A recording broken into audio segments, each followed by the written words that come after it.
But you know that's deep though, because we're talking about the essence of hip hop.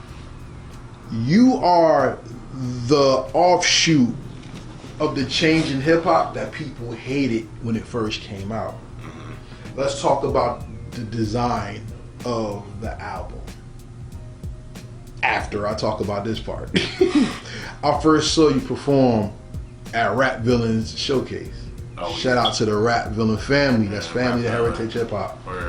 And this is why you stood out to me. There's a gentleman on stage and a wife beating in all black. Oh yeah. And then you are nowhere to be seen. They're like, Otto Haze, come to the stage. I'm right here. Start the track. And then I hear, Hoy! And I was like, what the fuck? You know what I'm saying? And my man was doing a copter on stage. And I was like, alright. And I was like, oh, this is live. Yeah. And then you come through the crowd with a mask on. And the video is available to everybody to see on the Rap Villain Live Performance Showcase on Heritage Hip Hop YouTube. Go to the live performance playlist and you will see this. And when I saw that, I was like, this guy baking on stage, wilding. And then the performance was so electric that when you went to my right, because I was in the front, if you remember, when you went to the right and y'all started jumping up and down in the crowd going in, I was like, yo, this man got crowd control out the ass. Where most of these people who are so-called dope MCs don't even know how to rock a crowd. They just stand in front of people and just rap and look stupid. And I saw a lot of that at that show. And I'm going to be honest with you. I'm not going to condemn them. I'm going to say the cream came to the top that show. Shout out to you and the other people who videos came out, because those are the only performances I messed with. And I left early. Oh, wow. So I'm going to tell you, salute to you for that. So by seeing that, that made me go, okay, where is the real hip hop out here? So it's like I said, salute once again. The point that we did this interview and I had to do some research and you hit me up like, what's good? I'm like, yeah, listen to the album. Remember? Mm-hmm. And I quoted one of the lines from the album to you. And you was like, oh. It was like, yeah, no, I got to listen to you to see what you're talking about. Mm-hmm. And I did, like I said, I dug through your Instagram and I did some history. And you are the child of trip hop. Trip hop was very trendy in the mid 90s, but it started out from 90, 91. You are an offshoot of De La Soul. Oh, right. And when De La Soul first came out, people hated De La Soul. They did not. They was like, what the hell is this? This is not street. Mm-hmm. This ain't shoot 'em up and gangsters and 5% or hood tales, bank robberies. People looked at De La Soul like they were nuts. Mm-hmm. I'm sure you get the same look at times when people see your delivery. Mm-hmm. How does that feed your artistic growth instead of stunting your artistic growth? It feeds it by wanting to do, not even just to do better, but to even just elevate for what I'm doing. You know, that's where it really comes from. It's just because I don't mind hearing. I can take tough criticism. Like in this game, you gotta have thick skin. So when you somebody's not gonna like your music, and there's gonna be people that love it too. You know, so you can't please everybody. So you just gotta but still listen to what they have to say. Listen to that tough criticism, because then you could just feed off of that, and then because they might say something that they might be right about, you know. And once you take that in, and then you add that to your music, then it's gonna elevate from there. That's the bugged out part about it, because if you look at how people hated on De La Soul, people missed a lot of masterpiece in De La Soul, to the point where I say De La Soul because it's trippy. De La Soul had a song called Say No Go, and it was about people skateboarding on the block, getting hit by potholes in my lawn and all that. And it was not some hood junk. It was different, but the bar structure made them stand out. Mm-hmm. To the point where now when people talk about top 50 MCs, which I hate, by the way, Paz the Noose, Plug 2 is one of the most revered MCs in hip hop history that most people don't talk about. And they use the flower as a centerpiece. 3 Feet High and Rising is a classic. You use the flower as a centerpiece. Why the flower, and why are you using trippy and hippie culture to bring out your style of hip hop? Well, the flower to me, it represents growth. And you have to grow and adapt to new things that come into your life, and not look at your curses as just going down and like your life is over or whatever. You got to endure it, and that's why I say in my saying for the album is endure the euphoria, because once you have to endure your happiness and be grateful for what you have, and don't be discouraged from anything. I'm very concerned with hip hop because we're so in the now that we don't enjoy the process. Mm-hmm. See, when I think about flowers, I think about seeds. Mm-hmm. And the dichotomy of life is something has to die for life to come from it. Mm-hmm. So people fall in love with the seed to the point that we put it in the earth, and the seed has to die to become a flower. But the flower isn't immediate. Like you said, you endure. You have to go through the journey. So that when you said blossom before. So when you bloom and blossom, the picture that is shown is what receives life, gives life, and also sustains life. So that's like music. It gives vibes and rhythm.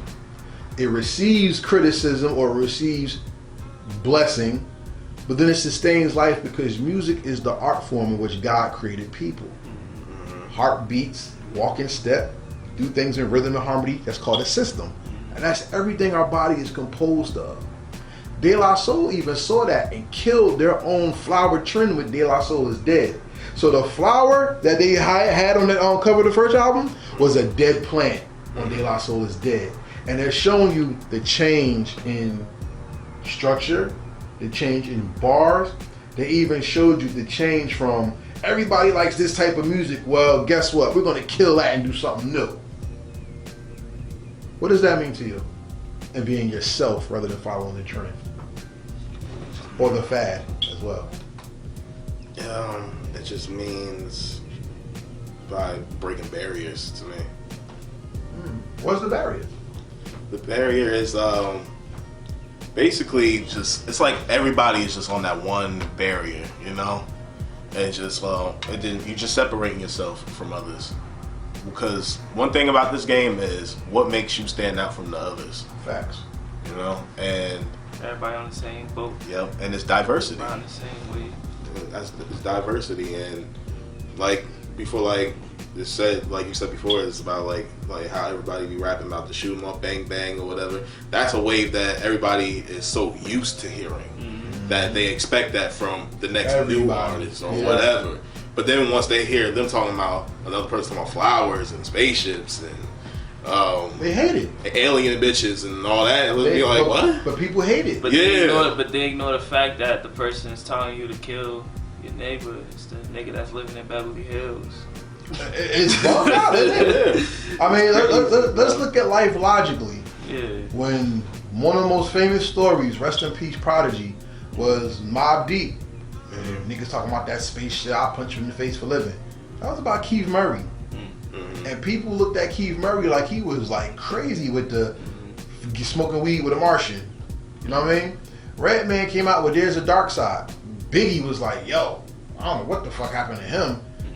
What the album was a classic. There's a Dark Side is crazy. I don't get that. But There's a Dark Side is considered a classic by a lot of people. You know what I'm saying? And even in today's genre, some people like Lil Yachty, I think he's trash. That's just me. Some people like Kid Cudi, I think he sucks. That's just me. But there's people who love it. Yeah. And you cannot dictate an artist's career by your ear. You dictate it by their following and their fans. Right. What do you give your fans that will make you endure for ages rather than being alive for the moment? Being a trend and not a fad. Well, it'll always be visions. I'll always expose my visions to the people. you know, and kind of like just whatever I imagine, I just bring it to life, and you know, and then I'll do it by maybe just painting a picture or by putting it in my music or even putting it in my fashion. Like, I'm gonna expose myself in any way, you know, in any way, shape, or form. I seen it. You got your chest out with flowers on. And I'm like, this guy is nuts. Look like, yo, that is marketing out the ass. That's different because somebody will always remember what they saw. Right. So it's like, damn, like that's crazy. Yeah. But if you could burn the imprint of your art in someone's mind, you will gain a fan, whether they want to like it or not. Mm-hmm. You know who's a genius when it comes to music? Everybody say Michael Jackson's a genius, right? Prince was a genius. R. Kelly was a genius. Yeah. Beethoven, Bach, Mozart, Scott Joplin, Janis Joplin, the Mamas and the Papas. Look, we could put all of them. Mm-hmm. But you know who the real genius in music was? The motherfucker that made the ABC song. ABC. Yeah, keep it real. That's the same melody for Twinkle Twinkle Little Star. Mm-hmm. And it's what's the other one, y'all? It's ABC's Twinkle Twinkle Little Star and Mary Had a Little Lamb or Row Row Row Your Boat. Either one. It's the same melody. Mm-hmm. And what people did with that, you don't know their name, but you know their melody. Yep. The point is, that song plays into the minds of people so to the point that when people have Alzheimer's and you play that song, you actually put their brain back together. Exactly. Yeah. And music has that power. What power do you give the fan that hears your music? Melodies. Melody is a power. So how do you define it? How do I define the melody? Shoot. I define it by just when I create sounds, it's just by using my harmony, just harmonizing and just I don't know, it all just comes to mind from the things I've heard and I've picked up growing up, like 90s music definitely. When you go harmonizing, because even when I never do lyrics to nothing, I just harmonize and just hummed and all that. That reminds me of the cartoon Doug. Yeah. The whole intro was him, somebody humming. Mm-hmm. But even when I look at your style, like I said, it's very trippy. It's very Adventure Time. It's very New Age Cartoon Network. Because your generation of hip hop, as I would say, whether you think you're part of it or not, I don't care about your age. I just mean the time in which you're coming out. Everybody's very Dragon Ball. Everybody's flashy. Everybody has that, they go raw for something, whether it's the voice inflection, the vocals, or even if it's the picture that's being painted. A lot more videos now have bright lightning bolts and stuff in it, or somebody will either do the hood video where people have a camera follow them, or they'll do a video where something's highlighted on the film to grab your eye. Mm-hmm. How do you grab the throats of the listener to make them hear you, though? Mm-hmm. That's a good question. Yeah, he's throwing a lot of great questions. I love that. For real. I grab their throats by using the power of my voice, really. Because I remember one time. This was when back in the day when I was working at a McDonald's, right? Mm-hmm. And I used to run the drive-thru, and I used to kill the drive-thru. Mm-hmm. Well, like how I speak to people and my voice. Like I got told that so many times by people that would drive through. Like, I don't even want to come here, but your voice made me buy some fries. Like I had a woman that said you have an amazing speaking voice. Mm-hmm. You should be on radio or something. Or do you do music or anything? Yeah, panty butt. Panty gravy. And at that time, I was just in development. Yeah. Of doing it, you know, I was like, I'm just starting out, and she was like, you're gonna go somewhere one day if you really do it. And I'm like, I believe you, lady. I believe you, and I really believed her when she said that, and just that alone really took me to another level. And I was like, I have this great voice. I'm gonna use this great voice for something, you know. And I feel like that's just where all the power comes from, and that's how I grab people by their throats. Just my flow with it, and how I use my voice and how I bend my voice.